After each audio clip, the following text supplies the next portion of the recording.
안녕하십니까. 바로 보는 TV 옴부즈맨 김나연입니다.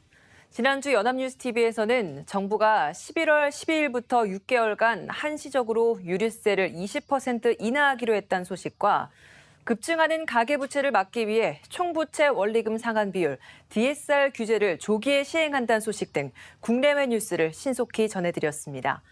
오늘 연합뉴스TV를 말한다 시간에선 뉴스포커스, 토요와이드, 뉴스워치를 중심으로 김창숙 시청자 평가원이 모니터한 내용 전해드리겠습니다.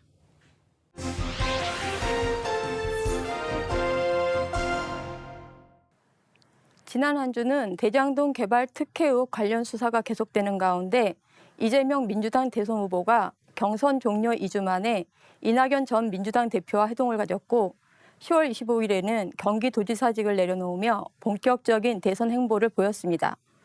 한편 국민의힘에서는 논란이 된 윤석열 후보의 발언을 둘러싸고 윤석열, 홍준표 두 후보 간의 공방이 치열해지는 등 다양한 정치권 이슈가 있었는데요. 10월 25일 오전 10시 뉴스포커스에서는 양당의 인사들과 함께 관련 이슈에 대해 짚어봤습니다. 앵커는 10월 24일 있었던 이재명 후보와 이낙연 전 대표의 회동으로 원팀 체제가 빠르게 구축될 수 있을지 질문했습니다. 이에 대해 조기현 전 민주당 법률위원회 부위원장은 경선 후유증, 원팀 논란은 24일로 일단락됐다고 말한 반면 윤기찬 전 국민의힘 법률위원회 부위원장은 이낙연 전 대표의 경우 신복지나 당의 가치에 대해 얘기하는데 이건 신복지와 기본소득 간의 대립이 있는 것이라고 말했습니다. 윤 전 부위원장 본인 생각에는 이낙연 전 대표의 입장에서는 기본소득으로 가면 민주당의 존립 기반이 흔들릴 수 있다고 보는 것 같다고 분석하며 기본소득은 노동계의 힘이 많이 없어지는 정책으로 노동계에서 굉장히 저하하는 정책 중에 하나라고 말했습니다. 따라서 민주당의 전통적인 지지층이 흔들릴 수 있기 때문에 이낙연 전 대표나 친문위원들 입장에서는 지지층 유지라는 측면에서 볼 때 기본소득은 수용하기 어려운 복지 정책이라고 분석하며 앞으로 선대위 운영 과정이나 정책 발행 과정에서 갈등 요소가 될 수 있다고 예상했습니다. 이에 대해 조 전 부위원장은 경선 과정에서는 각자의 주장을 펼치다 보니 두 가지 정책이 양립될 수 없는 것처럼 인식되었다.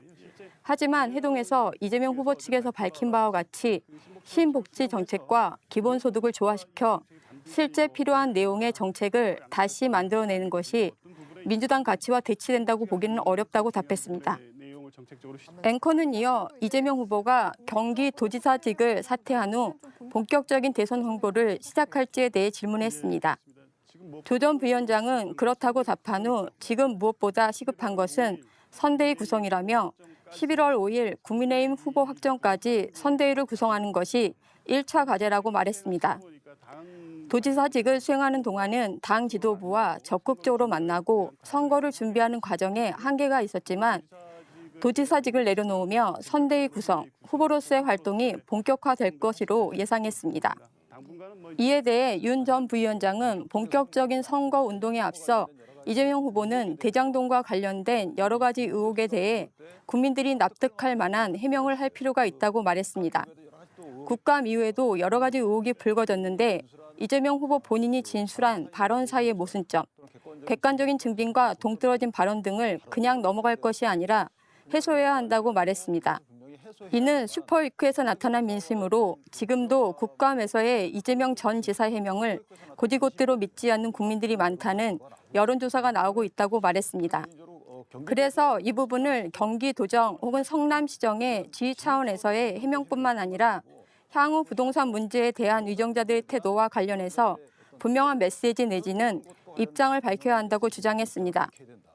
앵커는 이슈를 바꿔 국민의힘의 윤석열 후보와 홍준표 후보 간의 싸움이 부인까지 거론하며 확전되고 있고 홍준표 후보가 윤석열 후보의 실언, 망언 리스트 25개를 공개하자 윤석열 후보가 홍준표 의원의 망언, 막말 리스트 25개를 공개하며 맞불을 놓고 있는 상황에 대해 질문했습니다. 이에 대해 윤 전 부위원장은 두 후보가 효과 없는 경선 운동을 하고 있다고 지적하며 이번 선거는 역대 선거와 다르게 도덕성, 비호감 이런 부분이 국민들이 후보를 선택하는 데 있어 절대적인 기준이 아니라고 설명하며 절대적 기준은 경쟁력이라고 말했습니다. 즉, 본선 후보로 나가서 민주당 후보를 꺾고 정권 교체를 할 수 있느냐를 후보 선정의 기준으로 삼는다고 설명했습니다. 그렇기 때문에 현재의 네거티브 요소보다는 내가 어떤 면에서 더 낫다는 경쟁력을 어필하는 것이 필요하다고 말했습니다. 당원 비중이 50%인데 당원들은 경쟁력을 후보 평가 기준으로 더욱 천착하기 때문에 내가 이래서 이재명 후보를 이길 수 있는 사람이라는 점을 강조하는 경선 전략을 펼칠 필요가 있다고 강조했습니다. 한편 국민의힘 경선 상황에 대해 조 전 부위원장은 민주당 경선에서도 볼 수 있었듯이 네거티브 방식의 공방이 지지율이나 득표율에 크게 도움이 되지 않는다고 말했습니다. 그러면서 국민의힘이 경선 막판에 이런 식의 전개가 나오는 것은 결정적으로 윤석열 후보의 태도 문제가 부각된 것 같다고 말했습니다. 배우자 문제를 포함해서 어떤 이슈를 풀어가는 데 있어 태도 문제가 있기 때문에 이런 논란은 앞으로도 계속될 것 같다고 예상했습니다. 현재 대선 관련해서 많은 언론 보도를 접하게 되는데요. 대부분 보도들이 후보와 정당 중심의 보도들로 차별성이 부족하고 유권자 중심의 보도나 분석이 부족한 현상을 보이고 있습니다. 연합뉴스TV의 선거 보도를 보더라도 이슈의 다양성이 부족하고 후보들 간의 공방, 정당 간의 입장차들이 반복해서 보도되는 경향이 있는 것 같습니다. 반면 유권자 중심의 보도가 부족하다 보니 조사기관이 설정한 의제에 대해 응답하는 여론조사 결과나 간단한 인터뷰 등을 제외하면 시민들의 의제나 의견을 뉴스에서 듣기 어려운데요. 유권자들이 정치권의 공방만을 구경해야 하는 관객 자리에 머물지 않도록 연합뉴스TV라도 시민들의 의제를 발굴하고 시민들의 관점에서 선거 보도를 하고 선거 보도 과정에 시민들을 참여시키는 유권자 중심의 선거 보도를 통해 차별화된 뉴스 콘텐츠를 생산하고 선거 의제가 다양화될 수 있도록 노력하면 좋을 것 같습니다. 10월 23일 오후 6시 토요와이드에서는 코로나19 백신 접종 완료율이 70%를 넘어서며 위드 코로나로의 전환을 앞둔 시기에 문제는 일상회복의 방법이라는 점을 짚었습니다. 기자는 방역 완화는 의료체계 부담을 고려해 단계적으로 진행될 필요가 있다는 전문가들의 의견을 전하며 정재훈 가천의대 예방의학과 교수가 제안한 단계적 일상회복 계획을 제시했습니다. 11월 초쯤 다중이용시설 영업시간 제한을 해제하고 집합금지 적용 업종을 줄이는 것이 가능할 것으로 보인다는 내용으로 저위험 업종부터 규제를 풀고 고위험 시설에는 접종 증명과 음성 확인제를 도입하자는 의견이라고 설명했습니다. 이어 12월 초에는 대규모 행사를 허용하고 내년 1월 초 사적 모임 제한을 해제하며 일상회복의 틀이 완성된다고 제안 내용을 설명했습니다. 다만 방역 완화로 유행이 재확산할 때는 방역 체계를 다시 강화하도록 해 최소한의 안전장치로 삼아야 한다는 의견도 있다고 덧붙였습니다. 10월 25일 오후 5시 뉴스워치에서는 전은경 질병관리청장이 10월 25일 열린 공청회에서 6주 간격으로 방역 규제를 완화하는 내용의 3단계 일상회복 계획 초안을 공개했다고 전했습니다. 오는 11월 1일부터 시작되는 1단계를 거쳐 12월 13일 2단계, 내년 1월 24일 3단계 개편을 적용한다는 것이 정부 계획이라고 보도했습니다. 1단계의 시작일인 11월 1일부터는 유흥시설을 뺀 모든 시설에 24시간 영업이 가능해지며 10명 이하의 사적 모임과 100명 미만의 행사는 접종 여부를 따지지 않고 허용된다고 설명했습니다. 다만 유흥시설 등 일부 고위험 시설은 백신 접종 완료자나 유전자 증폭 검사 음성 확인자만 입장하는 백신 패스가 적용된다고 덧붙였습니다.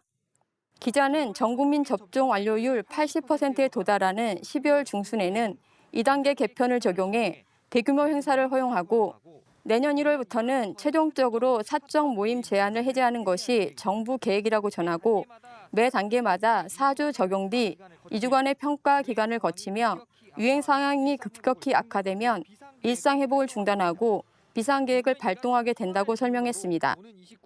정부는 이 같은 초안을 근거로 10월 29일 단계적 일상회복 이행계획 최종안을 확정할 예정이라고 전했습니다. 10월 25일 오후 9시 뉴스투나잇에서는 11월 위드 코로나 방역 체계 도입과 함께 무증상, 경증 환자에 대한 재택치료가 대폭 확대된다는 내용을 전했습니다.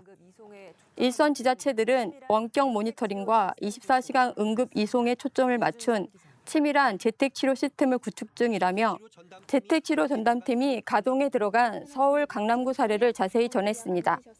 이 같은 재택치료는 11월부터 확진자에 대한 기본치료 방침이 되지만 취약점도 적지 않게 드러난 상황이라고 지적하며 최근 심정지로 사망한 재택치료 환자가 병상 배정이 지체되고 구급대 도착이 지연된 사실이 확인돼 논란이 됐던 사건을 환기시켰습니다. 기자는 24시간 응급콜, 이송, 핫라인 등을 통해 재택치료 지원을 더욱 강화할 것이라는 지자체들의 방침을 전하며 앞으로 코로나 환자 관리와 치료는 각 지자체 중심이 될 수밖에 없는 만큼 중앙정부 차원의 다각적인 지원 시스템도 신속히 뒷받침돼야 한다는 지적도 있음을 짚었습니다. 지난 10월 25일 방역당국이 일상회복 계획 초안을 공개하기 전부터 연합뉴스TV는 합리적인 일상회복 방법에 대한 전문가들의 의견을 전달해 왔고 정책 발표 후에도 뉴스큐브 등에서 전문가들과 정부가 발표한 단계적 일상회복 계획을 자세히 다루는 등 관련 뉴스를 비중 있게 다루었는데요. 달라지는 내용이 많은 만큼 시청자들에게 충분한 정보를 제공하려고 했던 점이 좋았는데 특히 앞서 재택치료 시스템의 취약점을 지적한 보도처럼 앞으로 발생할 수 있는 문제점에 대해 경각심을 선제적으로 환기시키는 보도가 좋았습니다. 우리나라보다 앞서 위드 코로나를 선언한 국가들에서 확진자가 급증하는 등 여러 문제들이 나타나고 있는데 연합뉴스TV가 시민들의 경각심이 느슨해지지 않도록 주의를 환기시키고 정부 정책 시행 과정에서 나타나는 문제점을 지속적으로 감시하여 위드 코로나의 부작용을 감소시키는 데 도움이 되면 좋겠습니다.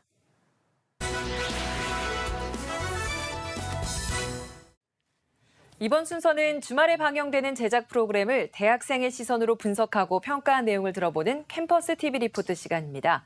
이번 주는 서강대학교 커뮤니케이션학과 박수빈 학생 나와 있습니다. 안녕하세요. 안녕하세요. 네, 지난주에 어떤 프로그램 모니터했나요?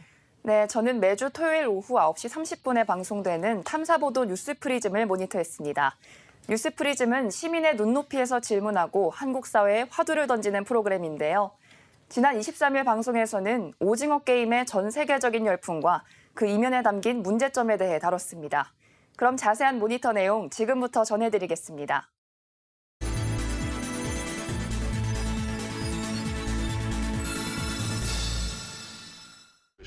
넷플릭스 공개 26일 미국 워싱턴 특파원이 넷플릭스 드라마 오징어 게임이 전 세계 94개국 시청 1위에 오르며 흥행 질주를 이어가고 있다며 미 현지 취재로 방송은 시작됩니다. 그 인기를 실감할 수 있습니다.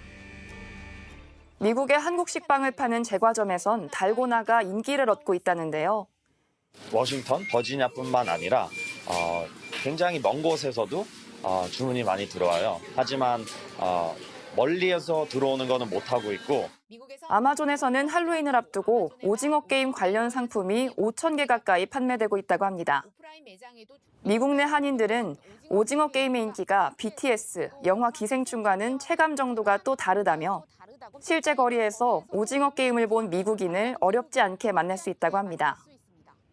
공감할 수 있는 소재에 상대적으로 접근이 쉬운 OTT 콘텐츠라는 점이 미국을 비롯한 해외 팬들을 한층 더 끌어당긴 요인으로 평가된다고 합니다. 오징어 게임을 통해 결국 언어가 아닌 콘텐츠의 질이 성공을 좌우한다는 사실이 입증되며 미국의 콘텐츠 제작 업체들은 앞다퉈 해외 시장에 고개를 돌리고 있다는데요. 콘텐츠 경쟁의 시대로 바뀌고 있는 지금 한국 같은 문화 강국이 최대 수혜자가 될 것이라는 외신의 전망이 현실이 되고 있다고 전합니다. 전 세계인의 공감을 불러일으킨 오징어 게임은 심화하고 있는 경제적 양극화가 그 공감의 배경이 되었다는데요. 시민들은 일자리는 구하기 힘들고 기회는 없는 한국 사회의 모습을 잘 표현한 것 같다는 등 오징어 게임 속 등장인물들의 벼랑 끝 처지가 자신의 모습과 겹쳐 보였다고 말합니다. 불평등한 것도 느꼈죠. 그게 이제 혼자서 생존하기 위해서 남을 죽여야 되니까 그거는. 사람들은 등장인물들의 벼랑 끝 처지가 자신의 모습과 겹쳐 보였다고 말합니다. 지난 10년간 한국의 불평등 정도는 악화되어 왔다는데요. 상위 10%와 하위 10%의 총소득을 비교한 소득 10분위 배율이 30배 이상으로 올랐으며 특히 코로나19로 자영업자 등의 소득이 떨어지며 상황은 더 나빠졌다고 합니다. 이건 단지 우리나라만의 이야기는 아니라고 하는데요. 신광영 교수는 1980년대를 기점으로 전 세계적 불평등이 심화되고 있는 추세라고 말합니다. 외신들은 오징어 게임이 계급 격차를 다루며 상업성까지 잡은 영화 기생충과 같다는 해석도 내놓았다고 합니다. 불평등을 다룬 한국의 작품들이 연이어 글로벌 히트를 치면서 우리 사회가 나아가야 할 방향에 대한 함의를 주고 있다고 전합니다. 최근 공정을 요구하는 목소리가 높지만 실제 우리 사회가 공정하다고 느끼는 사람은 많지 않다는데요. 오징어 게임이 담고 있는 여러 사회 비판적 메시지, 그리고 그와 겹쳐 보이는 현실에 많은 시청자들은 공감했다고 합니다. 일부 부작용도 있다는데요. 청소년 관람 불가 등급인데도 2차 콘텐츠가 무분별하게 노출되고 있다고 합니다. 국내는 물론 미국과 유럽 학교에서는 아이들이 오징어 게임의 폭력성을 모방하지 못하게 경계령이 내려졌다고 합니다. 넷플릭스에서 뜬 한국 콘텐츠에는 공통점이 있다는데요. 모두 자극적인 소재로 인간의 본성을 들여다보는 것이라고 합니다. 한국 콘텐츠의 흥행은 좋지만 플랫폼의 영향력이 커지는 상황에서 다양성의 문이 더 좁아지는 건 아닐지 우려하는 목소리도 전합니다. 넷플릭스 또한 도마 위에 올랐다는데요. K 콘텐츠의 성과 독점, 탈세, 수익 배분, 망 사용료 논쟁에 휩싸였다고 합니다. 소재영 기자가 넷플릭스 논란을 짚어봅니다. 오징어 게임의 시청자 수는 전 세계적으로 1억 명이 넘습니다. 창출된 경제적 가치만 해도 우리 돈으로 1조 원에 육박합니다.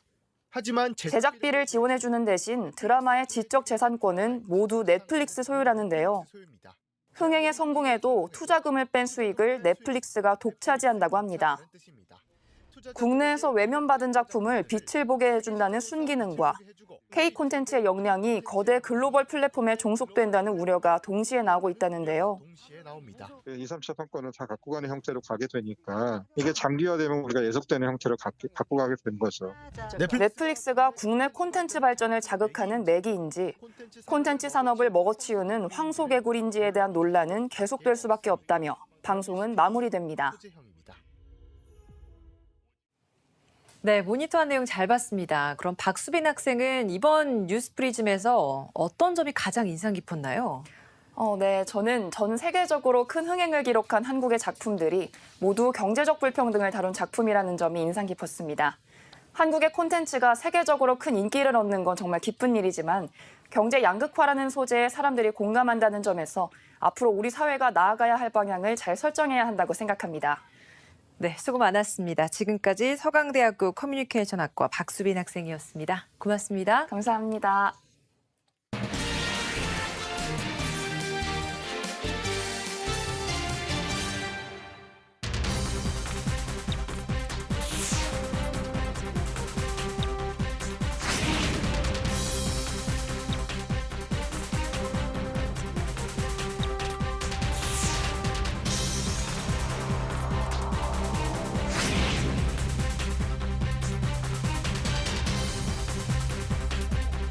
연간 물가 상승률이 2%를 넘을 것으로 전망되어 물가 안정 문제가 최우선 민생 정책이 아닐 수가 없습니다. 이에 정부는 모든 가용 정책선을 총동원하여 본적으로 주어날 공개되는 4% 성장을 기록하였습니다.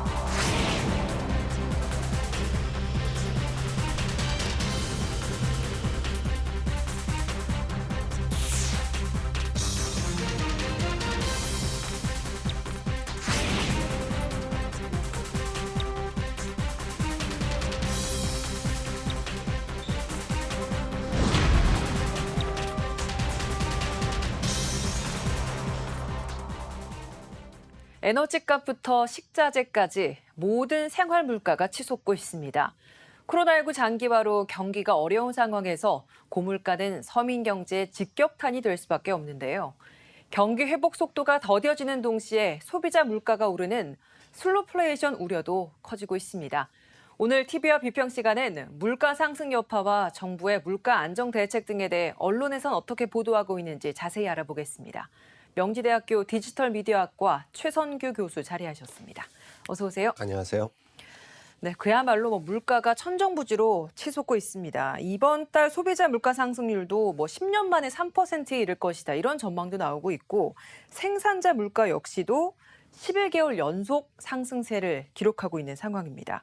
최근에 이런 물가 상승 동향에 대해서 좀 간략하게 다시 한번 정리를 해주시면 좋을 것 같고요.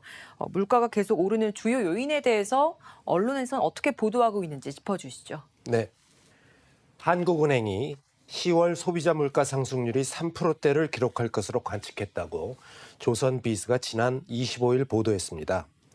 지난 15일 기획재정부가 10월 3%대 물가 상승률을 배제할 수 없다고 밝힌 데 이어 나온 전망입니다. 10월 소비자 물가가 3%를 넘길 경우 2012년 2월 3.0% 이후 10년 만에 3%대 물가 상승률입니다. 다만 한국은행은 소비자 물가 상승률이 11월 이후에는 3%대를 나타내지는 않을 것으로 내다봤으나 8월 전망치인 2.1%는 웃돌 것으로 전망했다고 조선비즈는 덧붙였습니다. 한국은행은 지난 25일 최근 우리 경제의 주요 이슈 점검을 주제로 세미나를 열고 국내 경제의 주요 현안 가운데 하나로 소비자 물가 상승을 제시했습니다. 김웅 한운조사국장은 이날 세미나에서 지난해 이동통신 요금 지원 효과가 소비자 물가를 0.7%포인트 올리는 효과를 낼 것이라고 설명했습니다. 지난해 신종 코로나 바이러스 감염증에 따른 경기 침체를 지원하기 위한 방안 가운데 하나로 전 국민의 이동통신 요금을 할인해 준 것이 올해는 물가 상승률 상방 압력으로 작용할 것이라는 관측입니다. 국제유가 등 에너지 원자재 가격 상승도 한국은행이 소비자 물가 상승률을 지난 전망치보다 높게 보는 이유입니다. 김 국장은 유가가 10% 오르면 소비자 물가는 0.1에서 0.2% 오른다고 설명했습니다. 앞서 기획재정부는 최근 경제동향 10월호 브리핑을 통해 10월 물가 상승률이 3%대 상승할 가능성이 있는 것으로 내다봤습니다. 김영훈 기재부 경제분석과장은 지난해 통신비 지원 정책 요인에 따른 기저효과와 7, 8월에 델타 변이 바이러스 확산으로 낮아졌던 유가와 환율이 오르고 있는 상황이라면서 이 세 가지 상방 요인이 커서 10월 물가 상승률의 3% 가능성을 배제할 수는 없을 것이라고 설명했습니다. 네, 이렇게 물가 위기가 현실화하다 보니 결국 정부도 유류세 인하를 포함한 대책들을 내놓고 있습니다. 정부의 이런 물가 안정 대책들에 대해서 전문가들의 견해는 어떤지 언론에서 보도하고 있는 내용 짚어주시죠. 네, 더불어민주당과 정부가 최근 유가 급등에 대응해 역대 최대 규모인 유류세 20% 인하안을 내놓았다고 연합뉴스가 지난 26일 보도했습니다.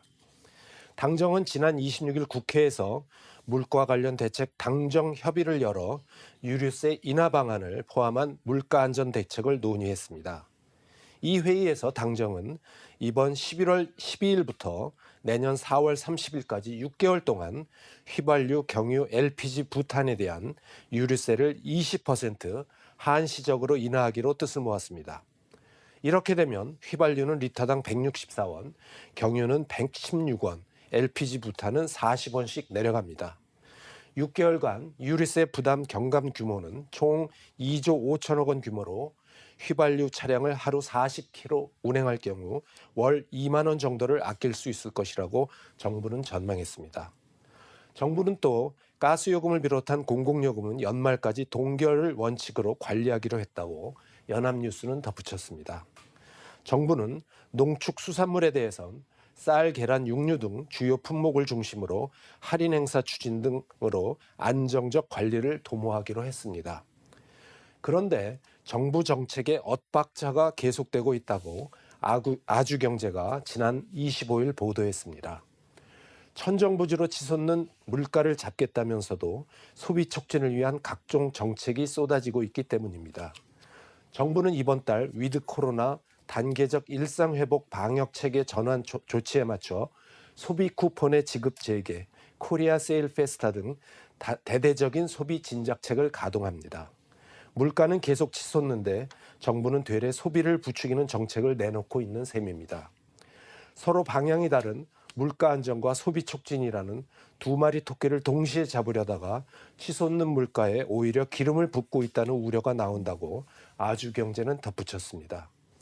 강성진 고려대 경제학과 교수는 물가를 안정시키겠다면서도 소비 진작 카드를 쓰는 건 정부 정책의 엇박자로 볼 수 있다며 위드 코로나가 시작되면 소비는 더 심화될 것이라고 말했습니다. 그러면서 시중에 막대한 돈이 풀려 있는 지금은 금리를 높여 시중에 풀린 돈을 그 은행으로 끌어들이는 게 가장 적합한 방법이라고 강조했습니다. 네, 국제 에너지 상승은 미국 시장에도 영향을 미칠 수밖에 없습니다. 미국의 물가 상승 상황 그리고 우리나라에 미칠 영향, 슬로우플레이션 전망 등에 대해서 언론에선 어떻게 보도하고 있는지 혹시 문제점도 있다면 같이 짚어주시죠. 네, 국제 유가 급등에 따른 물가 상승 우려로 경기 회복이 지연될 것이라는 우려가 높아지면서 일각에서 슬로우플레이션 우려가 제기되고 있다고 뉴시스가 지난 19일 보도했습니다. 슬로우플레이션은 경기 둔화 속에서 인플레이션이 나타나는 현상을 뜻합니다. 더딘 성장 슬로우 그로우스의 슬로우와 물가 상승을 의미하는 인플레이션의 합성어입니다. 통상 경기 침체 속에서 인플레이션을 의미하는 스태그플레이션보다 경기 하강의 강도가 약할 때 사용됩니다. 슬로우플레이션이 지속될 경우 스태그플레이션으로 이어질 수 있습니다. 실제로 1973년부터 1975년, 1978년부터 1980년 석유 파동 당시 높아진 석유 원자재 비용으로 물가가 오르고 소비가 급격히 줄면서 경기가 침체하는 등 우리나라를 비롯한 세계 대부분의 국가에서 스태그플레이션이 나타난 바 있습니다.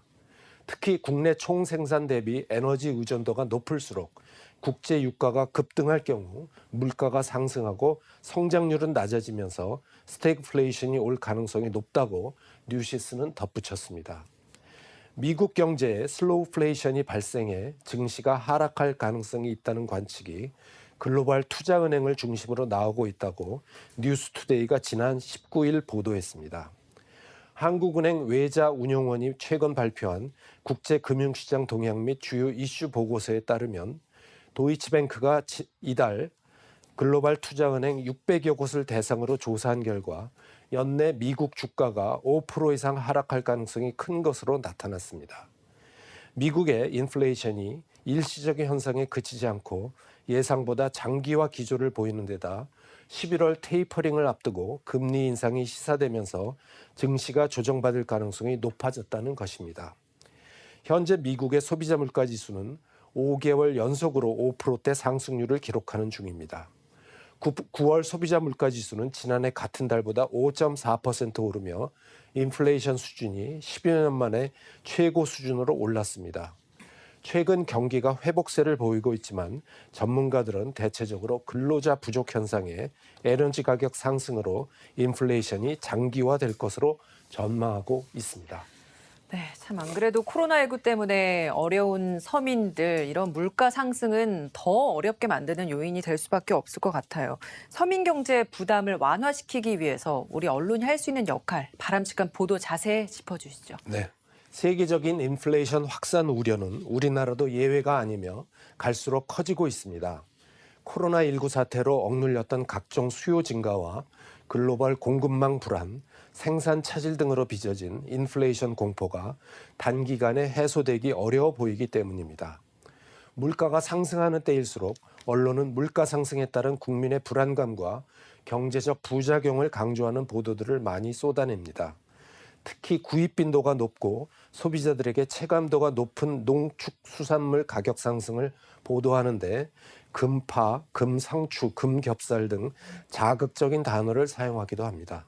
그러나 이런 자극적인 단어를 사용하여 보도하는 것은 소비자들의 농축수산물 가격 정보 인식에 영향을 미쳐 농축수산물 소비를 왜곡시키고 인플레이션 심리를 부추길 수 있습니다. 어려운 때일수록 언론은 보다 정확하고 객관적인 보도를 해야 할 것입니다. 네, 지금까지 명지대학교 디지털미디어학과 최선규 교수였습니다. 오늘 말씀 고맙습니다. 옴부즈맨 제작진은 시청자 여러분의 다양하고 소중한 의견을 기다립니다. 방송을 보고 느낀 소감을 연합뉴스TV 홈페이지 시청자 게시판이나 SNS로 보내주시기 바랍니다. 저희는 다음 주에 다시 찾아뵙겠습니다. 시청해주신 여러분 고맙습니다.